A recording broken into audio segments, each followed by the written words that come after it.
now it's recording, but I should have played this before I talked. Mm.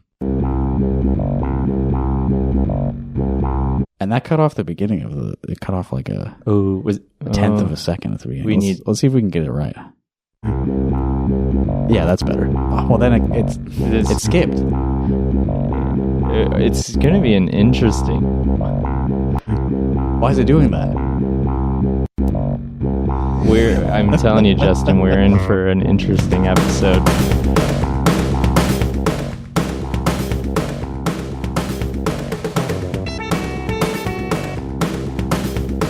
I'm just going to have to call that good enough. Yeah. Welcome, everyone, to the 155th episode of iHearIC Radio. My name is Justin Comer. Let's do it right. My name is Justin K. Comer. Yes. You got to include the K. You know I'm all in and full supporter of the K. No period. Just the letter K. Yeah. That's how I like it best. I use that when I want to be taken seriously, which is definitely what I want right now. Well, awesome. I'm honored. I'm honored to have this serious interview with you. Everyone take me seriously, please. Joining us for his third appearance on the podcast. You're right. Wow. Should I use your full name? Yeah. Would you get more respect That'd be awesome. that way? Yeah, it's a serious episode. Yes. Joining us for his third appearance on the podcast is Patrick O'Connor. Mm-hmm. Welcome back. Hey, hello everybody out there in the future listening to this. I remembered a couple weeks ago that I think it was last April. You said that you were going to have to start coming back once a year in April to the show. Wow, because it was like an anniversary. Yeah. Wow, oh my gosh. you remembered that little... Oh, wow, that's cool. I had forgotten. Yeah. So I wasn't going to be getting on you and saying, what happened? I thought we were going to do it. I didn't write it down or anything, so I'm glad that it just popped into my mind.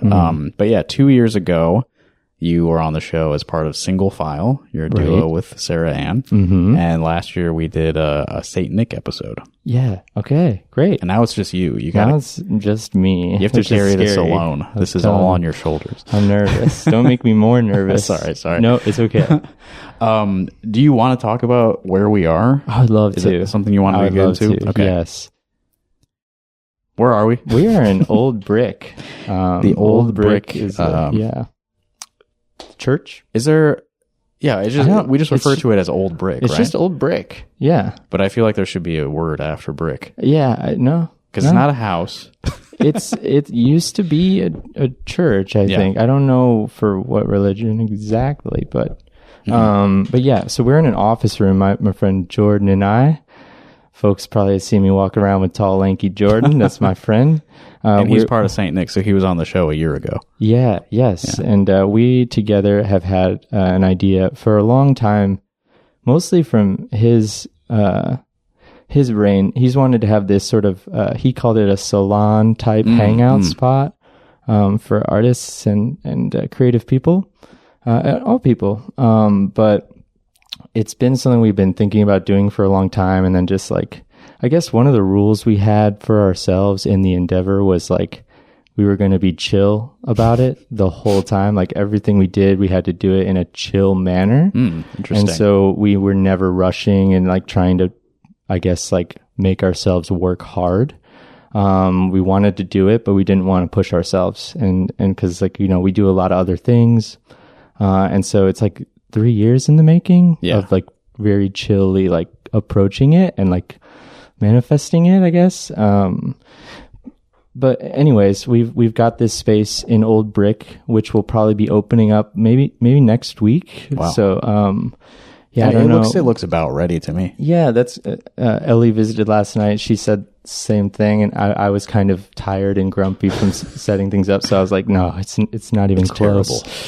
We're in the fog, and we just it'll rise one day, but I can't see when. You're supposed to be chill, Patrick. I know. I had lost a little bit of my chill this week. I have to. You're violating the one rule. I've actually been meaning to tell Jordan. I had to apologize to him about that. You have to be accountable to each other. Yeah. When you break chill. Yeah.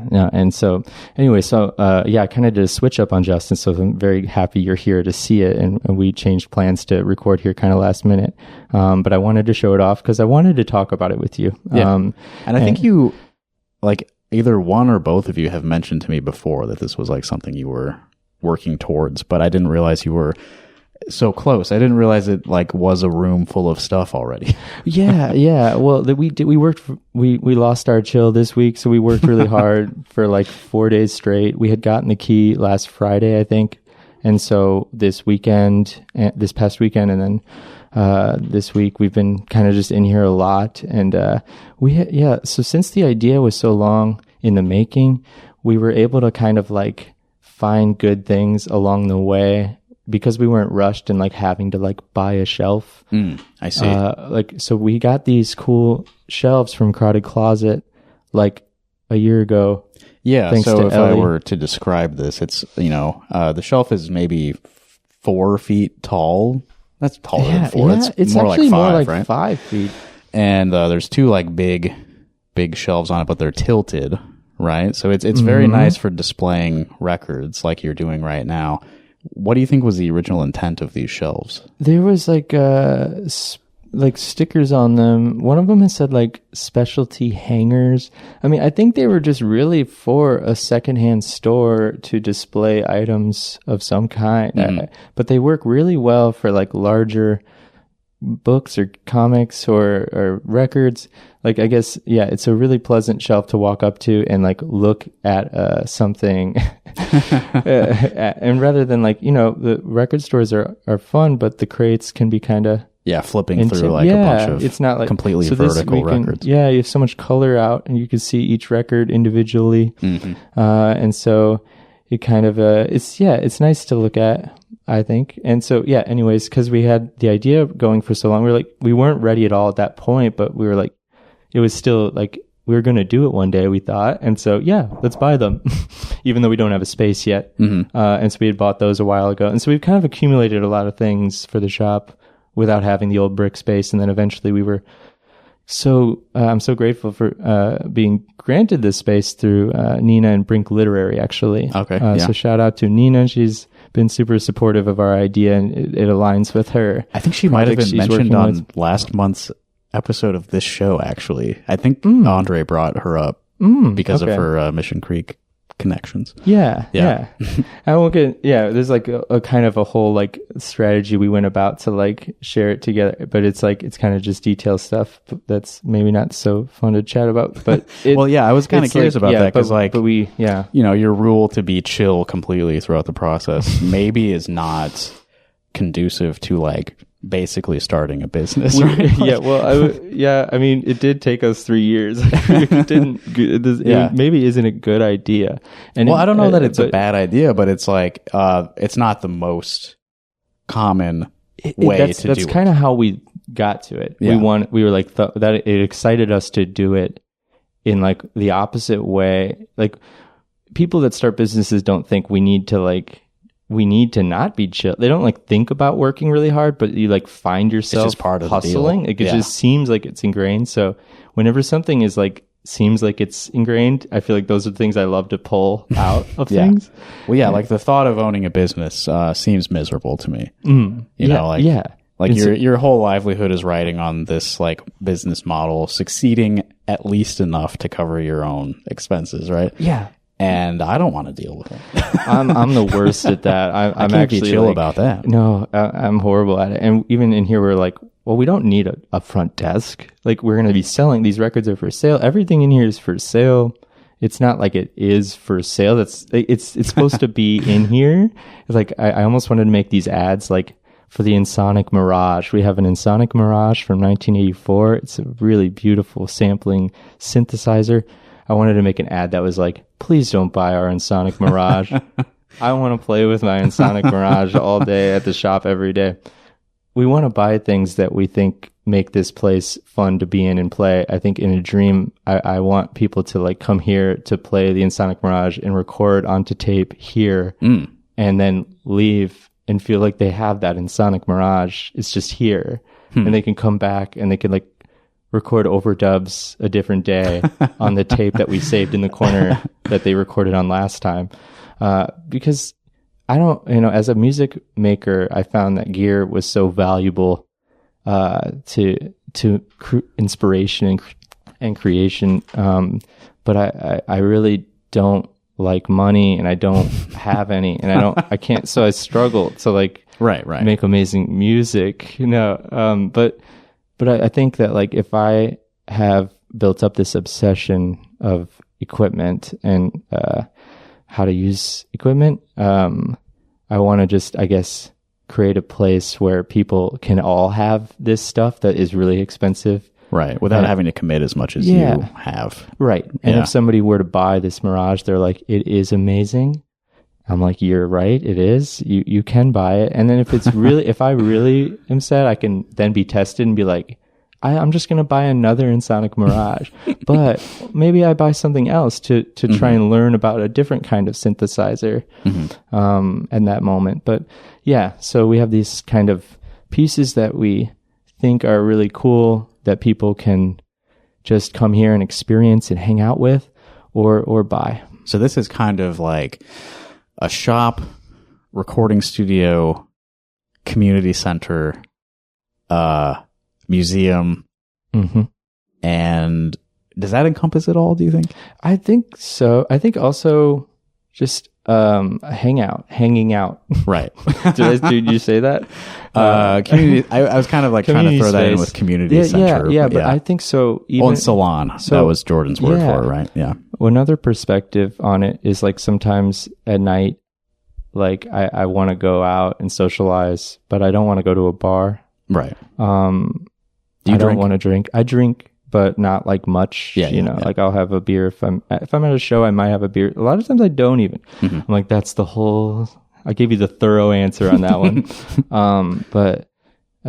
So we're going to be like a night operating shop. So not the busy. Yeah. So this is a nightlife. It's a nightlife, but nightlife, already holds that sort of like.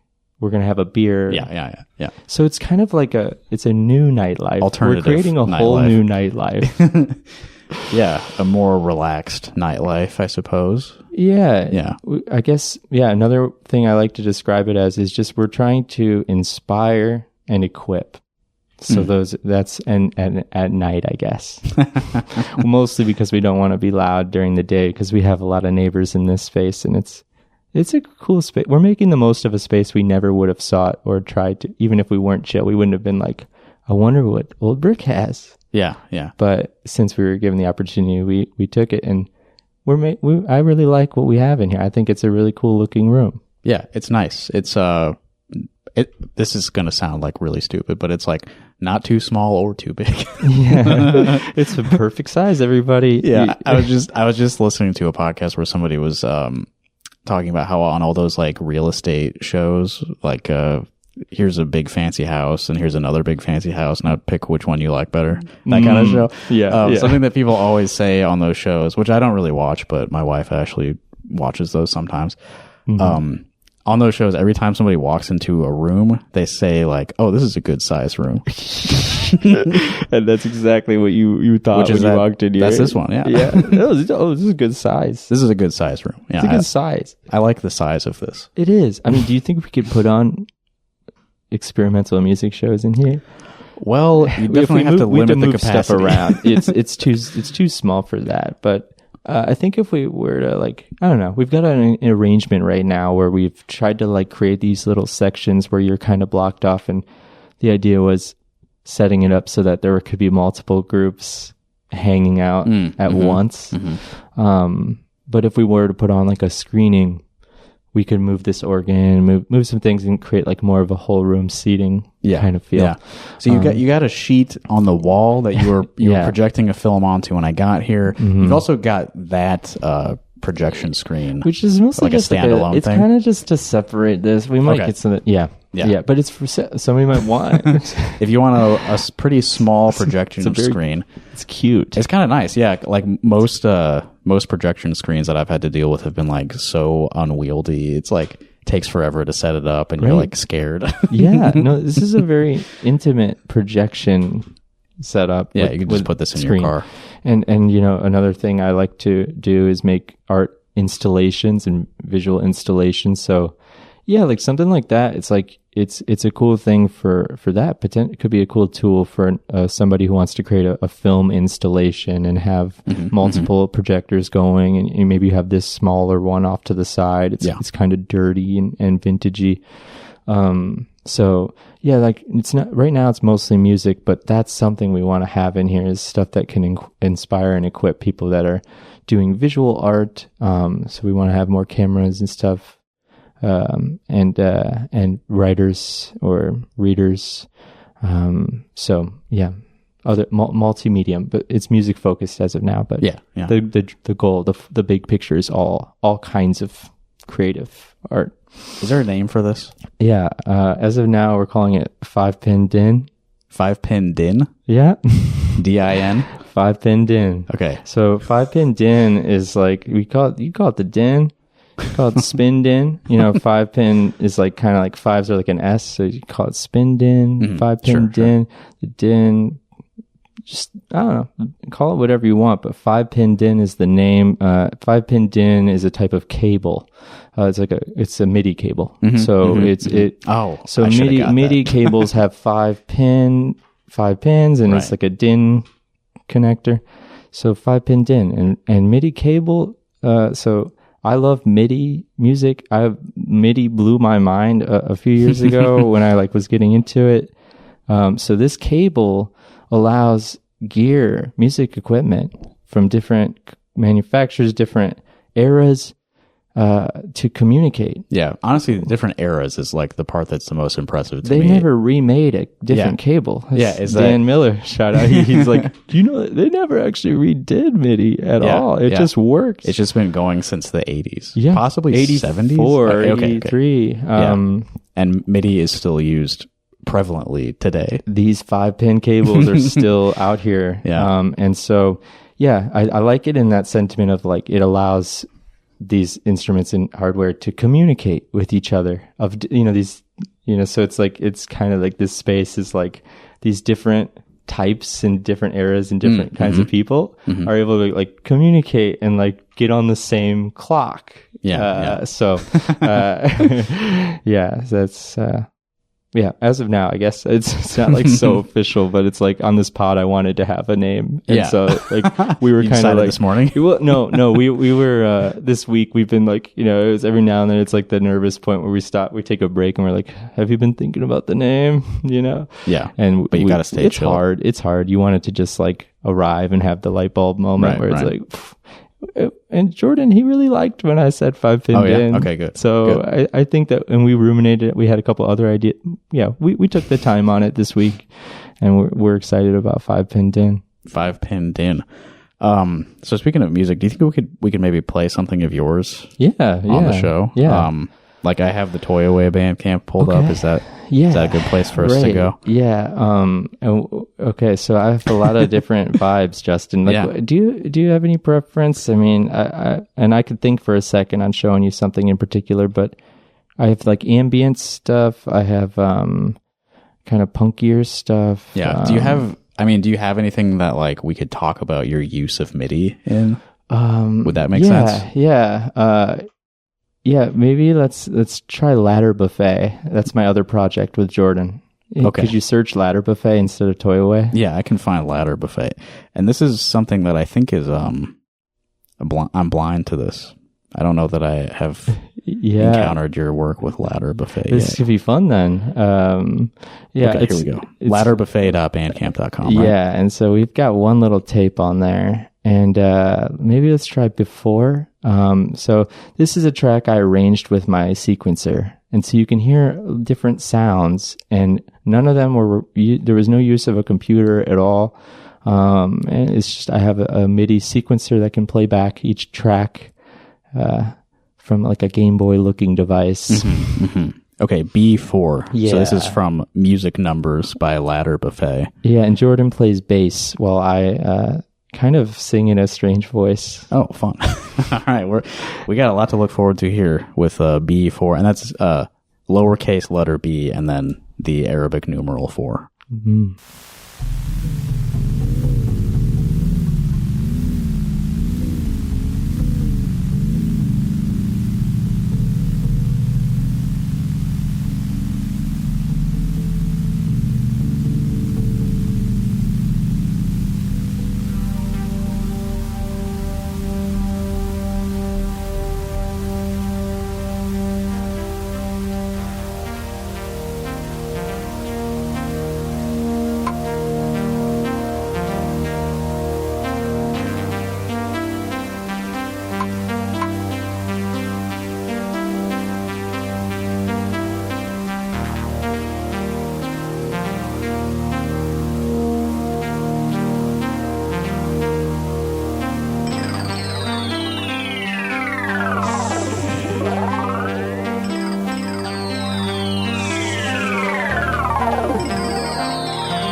yeah. Cool. You know I love that kind of stuff. Yeah, thanks, Justin. B4 Ladder Buffet. B4. Released last summer, it looks like. Sorry I missed this when it came out. It's all good. Yeah, we had a show. It's funny to talk about the shop. We had this show on July 31st last year, and we were like, let's put the shop idea on hold and prepare, and let's do this show. Let's do that other project, Ladder Buffet. Let's try that. And then, like, as soon as it ended, we were like, all right, all shop all the time now. And here we are in April, just finally getting ready to open. So we thought we were going to open like that next month in my garage and just really go for it. But it's kind of been a funny amount of time that has passed since that very, I don't know, big moment where we thought we were going to do the shop. Well, you have to remain chill. We had to remain chill, and we did. Yeah, and so some of that I was off MIDI mode, because I'm kind of singing and I'm jamming on like a toyish keyboard that can do these crazy up and down sounds. Yeah. So I don't have to play too skillfully while I attempt to sing. I could just kind of like play anything and it kind of goes crazy. Is that so? The keyboard you're talking about is like doing the arpeggiation stuff. The faster, like the faster layer of like the sort of like way up and down. Okay. Yeah, because there's the standard sort of more quantized like boom boom boom. Okay. That's MIDI'd. That's been pre-sequenced to a track, but I have like another sort of layer of weird flutters that I'm playing. Yeah. So you're using like old gear. Yeah. Primarily or completely? This is just all old? Well, mostly actually cheap. Cheap is maybe more important than old. Yeah. I guess the sequencer I did spend like $100 on, and I mean, but like with music gear, that's really cheap. Yeah. I've kind of like been going up the ladder, and it's dangerous. But yeah, old gear, it interests me more just because, I don't know. I think it's mostly just because it's more unfamiliar to like my upbringing. It's like to find older things. You're like, what? They were doing this or something? I don't know. It is interesting to learn like how people were producing.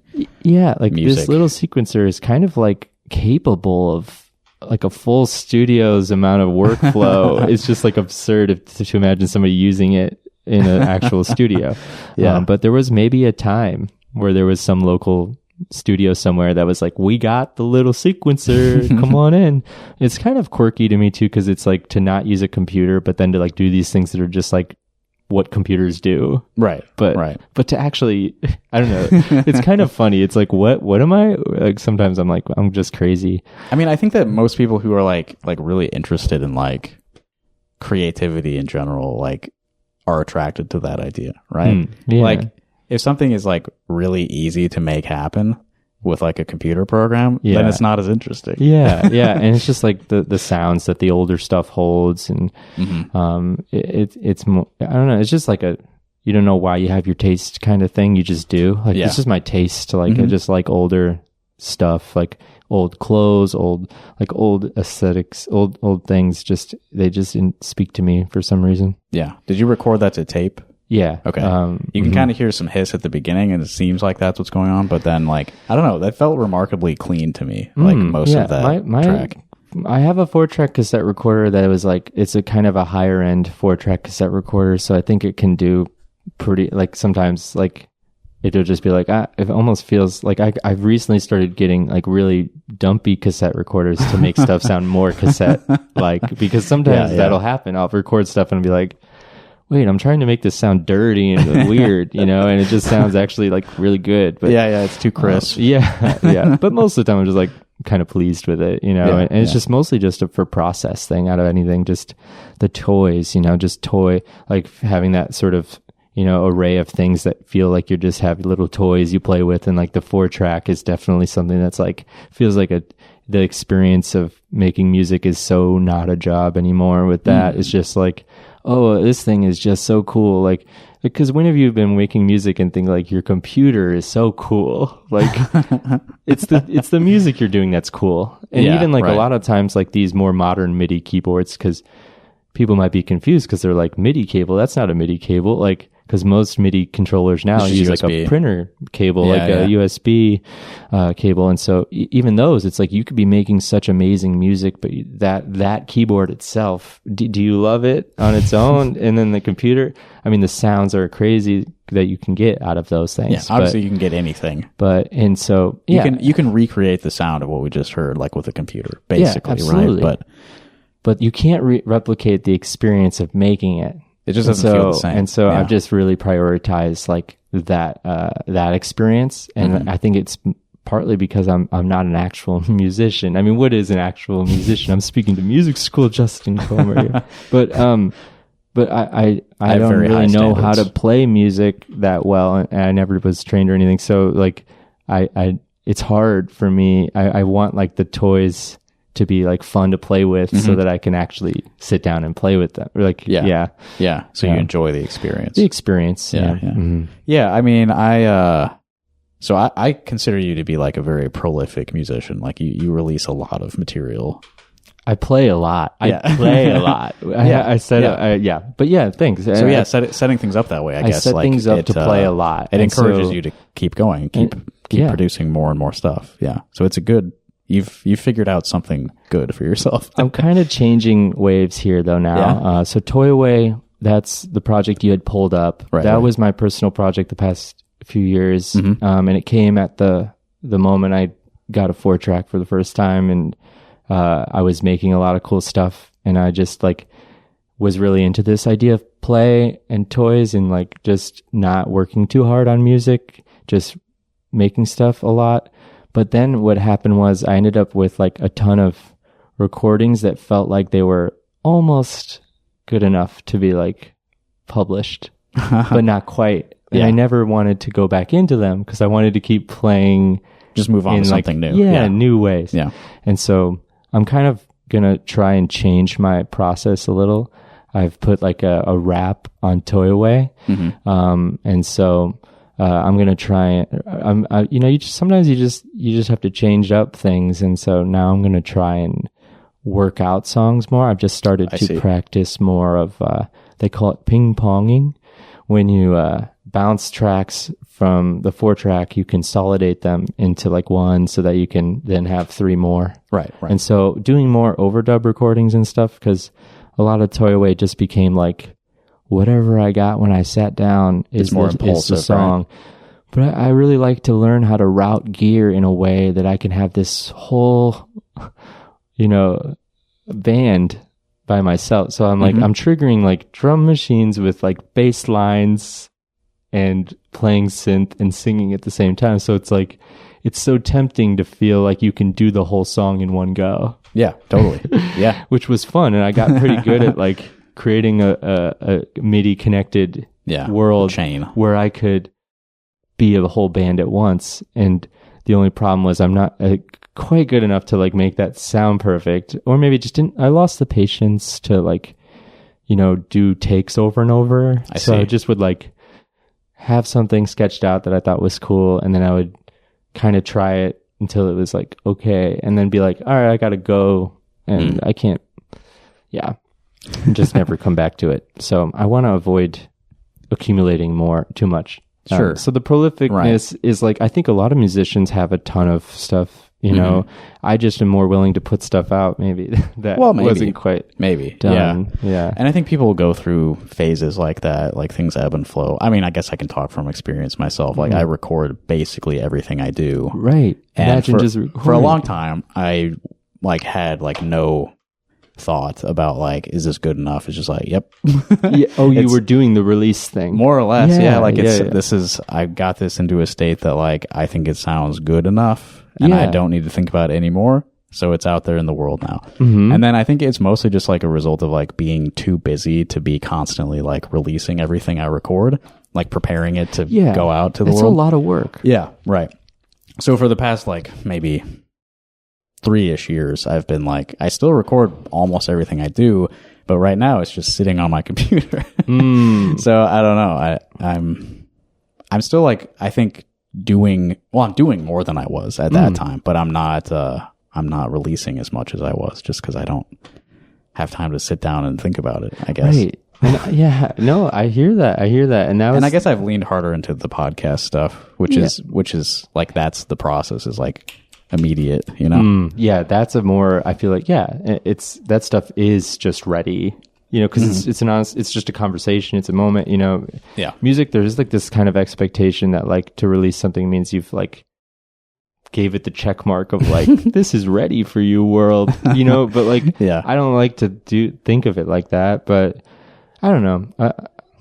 So there's kind of like two things that I think about there, where it's like, if I really like listen to it hard over and over again, I can get into a place where I will never actually be satisfied with this product that I'm like refining. Think that's a right? thing for a lot of people. Yeah, totally. Yeah. Very, very common mindset. So trying to just like eradicate that from my thinking, just like if it reaches this certain threshold, then it's good enough. And then I don't need to like endlessly refine it. And then the other side of it is like, how many people are even going to listen to this? This is like exactly my thinking, Justin. I set my threshold like so low. But then at a certain point, I was like really getting into some stuff I was doing, which made me kind of stop releasing things because I was like, wait a sec, I'm exceeding my expectations. You've reached a new level. I'm like, these feel like they could be pretty cool. Yeah. Or I think a lot of times too, they just didn't feel like they had like a group, because I really like albums or you know, projects where you can like listen through, like a listening experience. It makes sense together. Yeah. And so I think early on in Toy Away, I would have these weeks that were like, you know, had variety within them, but like they had a cool like album feel. And then like I think as time went on, I started to feel like songs were just very different from one another and wouldn't work together, which I think that hesitated me to release them. Yeah. But anyways, there's a mega Toy Away drop on my Toy Away page it's called The End. And it's just, it's all that stuff that I felt like I couldn't ever get a home for, just kind of compiled. So it's the final collection, huge, insane album. I looked at that. I haven't listened to it. I listened to like a couple tracks off it just to check it out. And then you realize you're like, wait a sec, this album isn't moving really slow, like the bar, because each track is like 15 minutes or something. Because they're like all different. I tried to group them essentially. Based on style and listenability of like flow. Yeah, and I mean the world that I come from, you know, a 27-minute track is not. That's true. It's not out of the, you know. You can do that. You're allowed to do that. You didn't look twice at that. Yeah, I'm just looking at the end here. The final Toy Away collection we've got. They're all named Program with 2 M's. Where's the second M come from? Yeah, I'm really. Is that like German or something? Really, like, I don't know. I find that like there's some really cool labels in Germany. I really like to listen to music with different languages, and I don't think that's why. I just think that like sometimes I hear some stuff from other places and think like, this is so cool. Like, I don't know. There's got to be a difference, right? Because you can almost find every kind of music in America, but like, sure, there's got to be something that's not happening in our music here, right? Yeah, that's well, happening. I mean, yeah, there's differences to different places, and people end up different races, different cultures, right, so they express themselves, and and sometimes it's very subtle, but you know, there's differences in the way we produce music, right. And so, anyways, it's honestly just nothing. Sometimes I like to just throw little things like that around, like to just make people wonder a little more what's going on with this project. Why do you do Program with 2 like, yeah.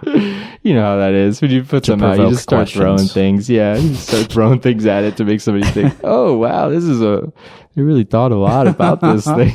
I know this matters. This has to mean something. Yeah. Could I play you something of mine? Yes. Okay. Because we were talking about how I record everything, and then let's hear some unreleased, been doing anything with it. But I selected something from a show I played. I think this was also July of 2025. Okay, interesting. This is enough. A July 25 special. That's right. But yeah, I recorded a live set that I played at Trumpet Blossom, and this is how I ended the set. So this was like, I was playing tenor saxophone, and then I had like some electronic stuff. Like I had a reverb unit and a delay pedal. Okay. So it's improvised, it's noisy, it's loopy. And we can talk about it afterwards, maybe. Yeah. No improvisation at all.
I apologize. That was actually June of 2025. Oh, no.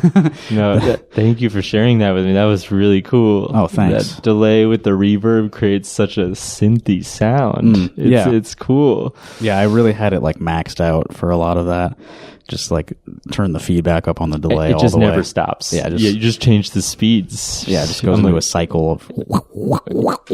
Yes. No, I love that. So hey, if you got more of that, come bring it over to 5 Pin Din. We'll play it for people in here, and I think it'd be really cool. We want to put stuff on tape in here, so maybe that could be something, Yeah. But anyways, we love what you do here at 5 Pin Din, Justin. Thank you so much. Yes. Yeah,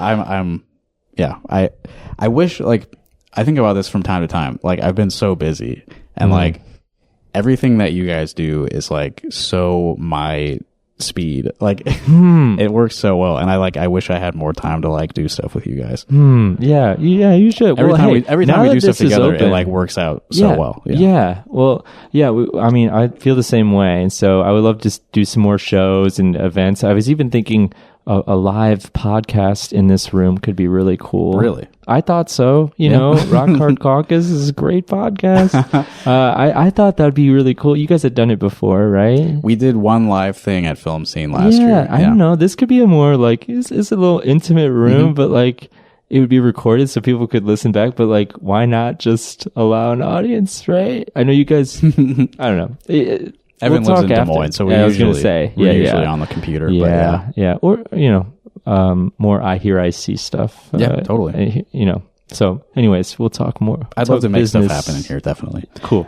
The reason I played that track in particular is because I'm playing a show at Frat House on Friday the 17th, April 17th, and I'm going to be playing alto saxophone for that show, so not quite the same as what you just heard, but if you like that, I'll be doing something, I'm sure, quite similar on Friday. Cool. Frat house. It's not actually a frat house for those of you who might be worried. Don't be scared. Yeah. It's a nice place. It's ironic. It's not. Yeah. It's a nice DIY spot. I won't reveal the address on the air, but if you want to know, reach out to me via private channels. Or come to 5 Pin Din if we're open. That'd be cool. Pat will tell you in person the location of Frat House. Yes. I also heard on your pod you said you were playing a show with who's that Kansas City hardcore band? Oh, Class Act. Yeah, I was actually looking at a record of theirs for the shop. Oh, no kidding. Because, we have a huge hardcore scene here. I'm not as, I don't know as much of, but when I heard that album, because I was looking at, they're on this label, Under the Gun Records or something, I think, LA. And a lot of what we're doing is through Bandcamp, we find cool labels. Right. And I found their album and I was like, I don't even really listen to hardcore unless I'm at the show. I love going to hardcore shows, but but I was I was like, this album sounds really cool, and I feel like there's so much. They have these interludes in the album and stuff. It's a really cool album, so that'll be cool. When's that show? That's on Sunday. You just led me into my second plug. Sunday at Gabe's. This is April 19th. The band that I play bass with, Ascended Master, is I don't know when we're going to play in the lineup, but we're supporting Class Act from Kansas City, along with Boot Camp and Savage Little Suckers. So that'll be that's gonna be a huge. That's show. A good one. Yeah, a lot. Yeah, you're gonna love it. You said downstairs too, right? It's downstairs. It's crazy. Yeah. It's probably gonna be pretty full down there. Well, since you mentioned it, yeah, I'm glad to have helped you out, but it was out of earnest. This was not staged. Yeah, I wanted to talk to you about that. I have a recording of Ascended Master playing at Frat House, which is where I'm going to be on Friday. But so this is just I set a recording device in the corner of the room before we start playing. Okay, so it is not iPhone or no. You got the pack. I have a Zoom H1 that I use for situations like that, which is a big difference. Everything sounds great. Thing. Yeah. I mean it's got good mics. That stuff makes it. I feel like iPhone can I've been in groups we've done iPhones and it sounds pretty cool, but I think that stuff's it sounds a big difference, a lot better. Yeah, I've always been a fan of the Zoom devices. Not to I'm not endorsing a product necessarily, but we are recording on a Zoom H8 right now. Ooh, that H8 with Shure SM58 microphones, of course. But so yeah, I guess what I'm saying is like this is just like one mic in the corner of a room. It's not like it's the best no Shores recording plugged into this thing. yeah.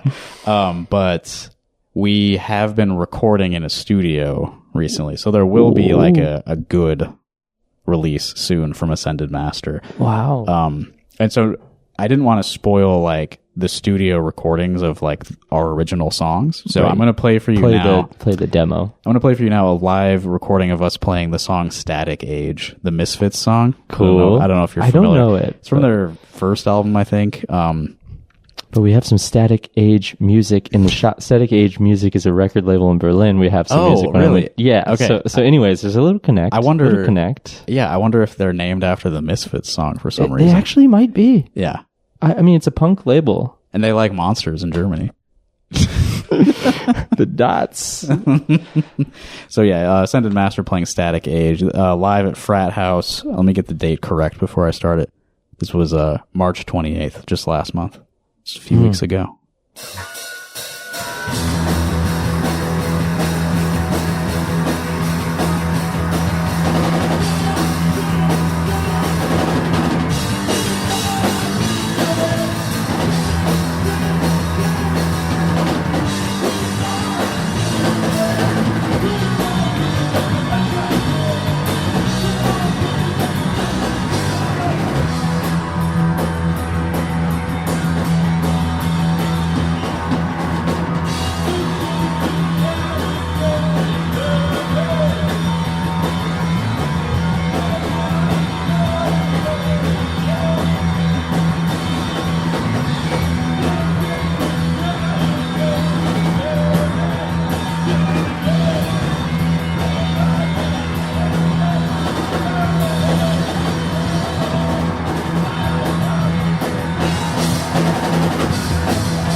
No improvisation at all. Don't start that one again. That was amazing. Yeah. Oh, thanks.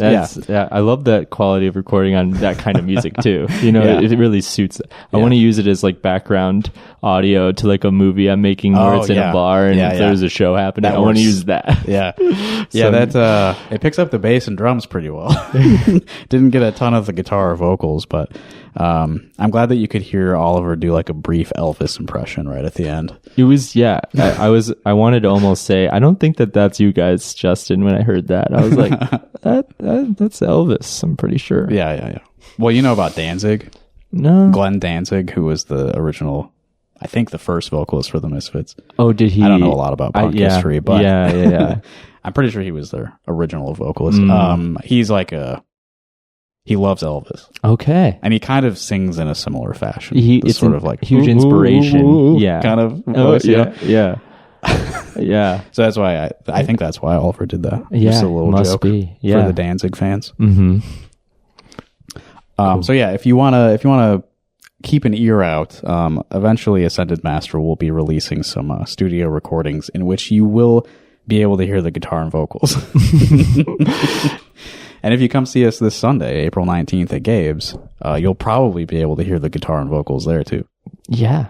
Yeah, that's the best way. That's the best way to experience Ascended Masters live, y'all. Probably. Have you been to... I'm sorry. It's fine. I wasn't going to hold it against you, but... I'm like, dang, I got caught.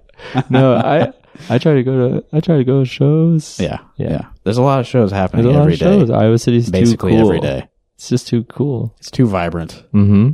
Too much art. Mm-hmm. Something's gonna happen. What do you have coming up? St. Nick has a show. We have a show. Oh no, it's May. I think it's May 6th. It's the Saturday in May. I was gonna say 9th, but I'm so sorry. I think it's May 9th. Why don't we check on it? I'm like, I know. Gosh. I saw it on Jordan's Instagram earlier. I've got this. Check there. Yeah, I've got this.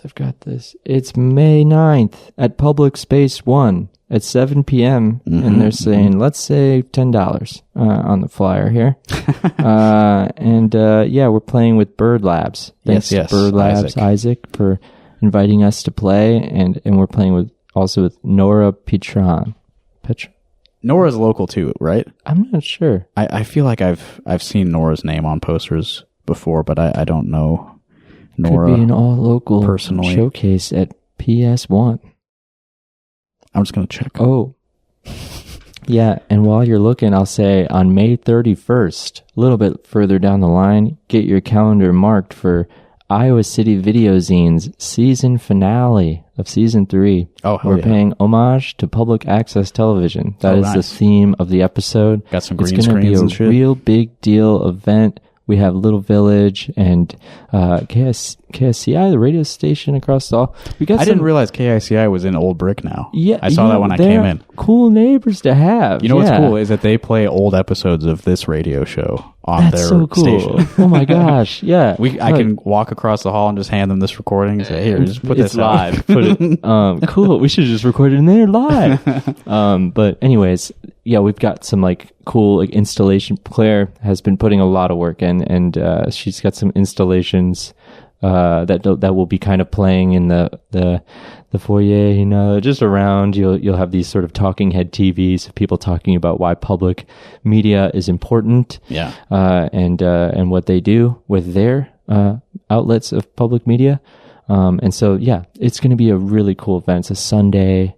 So, you know, it's just it'll be a cool thing. That's May 30th. May 31st, right? the last day of May. It's the blue moon. It's a blue moon.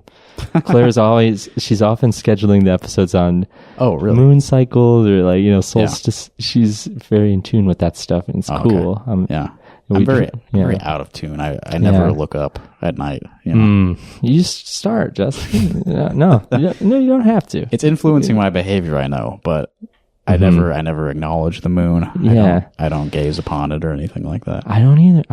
I'll admit I don't either. I often wonder if I should be, you know, if it's why when things are wrong, I wonder if it's why. I have been looking at the moon more. It's the moon's influence. Yeah. And if you know, it does go on a cycle. So like if you pay attention, you'll know what's coming. Right? Yeah. It's just honestly, it's just smart. You'd be more prepared for the things that are happening. Yeah. My paraeducators I work with, they're always in tune because the children are very sensitive to the moon cycles. So whenever there's a full moon, they're like, you know, really scared to go to work because the kids are just the children become extra wolves. wild. Yeah. Yes. Nora is local, by the way. Okay. So, cool. That's awesome. Yeah. Yeah. You haven't worked with her before? Don't know Nora. No. Yeah.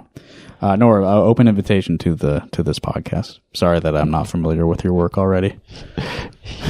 You will be soon. If Nora doesn't get back to you, I'll tell her at the gig. I say, you got a podcast you could be on. We'll see you next month. Yes. Yeah. Well, you know, we're coming up on an hour. We can probably start wrapping up. If you got anything else you want to plug besides the shows and the go to Day Party. Day Party. Oh, yeah. Kling is playing at Day Party. Kling is the coolest band around. Everybody's cool. I feel like it's been a minute since they played a local gig, right? Yeah, it's actually they've been kind of trying out some different things, and Aaron I think was kind of busy with some other groups, and so I think it's just gonna be Ellie and Lex. I'm like, I don't know if I should. I just won't say anything. I'm like, I don't know if I'm spoiling things, but hey, we're deep into the episode. It takes a real head to get this news, but Kling is playing. However, you be prepared to see them in any iteration. Don't tell Ellie what Pat said. Yeah. You'll get in trouble for spilling the beans. Yeah. And there's like screenings. There's a screening at Public Space 1 for Day Party. Day Party, just go to Day Party. It seems cool. Yeah. It came up last month when I talked to our friend Andre, of course. Yeah. Yeah. Check it out. Let's play a little bit of music to let the people. I've got it. I've got a good outro. Yeah, what do you want to do? You could just start the program one, and we can fade out. I could give you a fade out cue because the first track is kind of a fun. Okay, it might be a little loud. I'm like the mixes on this are all over the place. Sure. So this track might be a little loud, but who knows? But it kind of repeats itself for a long time. And so I might give you a little fade out cue if that sounds okay. Yeah, cool. Otherwise, you could just kind of let it play all the way and you could figure that out at a different Program one is it's called Singy. It's 17 minutes long. So check, if you're listening to the podcast right now, see how much time is remaining, and you might know how much of Singy you're about to listen to. But if I don't play the whole thing and you want to hear the rest of it, go to toyaway.bandcamp.com, and it's on the end, the final Toy Away Thanks release. for listening, everybody. Yes, thank you, Pat, for coming on the show. Great to talk to you again. I'm very, very happy to see what you've got going on in this good-sized room, and I hope that once you're ready for the public to come in, I hope that they're eager to play your synthesizer and look at these nicely displayed records. Yeah, thanks for your positive wishes. It makes a difference. Good night, everyone. Enjoy Singy.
This is